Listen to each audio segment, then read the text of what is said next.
বাংলাদেশের জনগণের ম্যান্ডেট ছাড়া কোন অন্তর্বর্তীকালীন সরকারের কোন ক্ষমতা নাই।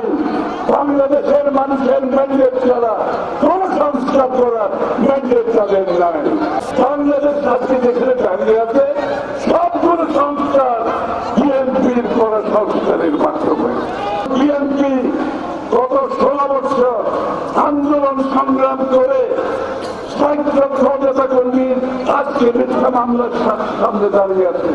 হাজার হাজার নেতা কর্মী খুন খুনের শিকার হয়েছে, পুলিশের হেফাজতে মৃত্যুবরণ করেছে, জেলখানায় চিকিৎসা না পেয়ে মৃত্যুবরণ করেছে। আমাদের লক্ষ লক্ষ নেতা কর্মী আজকে জ্বলে পুড়ে ফাঁকি সোনায় পরিণত হয়েছে। এদেরকে রুখে দেওয়ার কারো কোনো সাহস নাই, কারো কিছু করার সুযোগ নাই। সুতরাং আজকে বিএনপির নেতা কর্মী আমাদের সাথে যারা যুবপথ আন্দোলনে আছে, আজকে বাংলাদেশের প্রতিটি মানুষ তাদের ভোটাধিকার প্রয়োগ করার অপেক্ষায় আছে। যুব সমাজ যারা গত নির্বাচনে ভোট দিতে পারেন নাই, তারা নির্বাচনের অপেক্ষা করছে।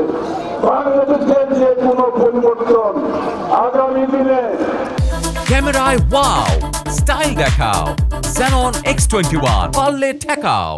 বাংলাদেশের জনগণের ম্যান্ডেট ছাড়া কোন অন্তর্বর্তীকালীন সরকারের কোন ক্ষমতা নাই।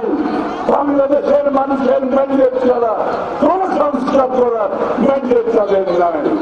যে ক্ষমতা শেখ হাসিনা পালানোর পর থেকে নির্বাচন পর্যন্ত বাংলাদেশকে একটি সুষ্ঠু নির্বাচনের দিকে নিয়ে গিয়ে নির্বাচিত সরকারের কাছে ক্ষমতা হস্তান্তর করা, তার বাইরে তাদের আর কিছু করে কিছু করার ক্ষমতা নাই।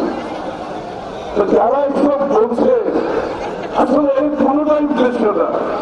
উদ্দেশ্য হচ্ছে একটা, যে বাংলাদেশের নির্বাচনী প্রক্রিয়া যত পিছিয়ে দিতে পারবে তারা মনে করছে তারা বর্তমান অবস্থানে খুব ভালো আছে, তাদের গণতন্ত্রের প্রয়োজন নাই, আসলে তাদের সংস্কারের প্রয়োজন নাই। তারেক রহমান বাংলাদেশ জাতীয়তাবাদী দল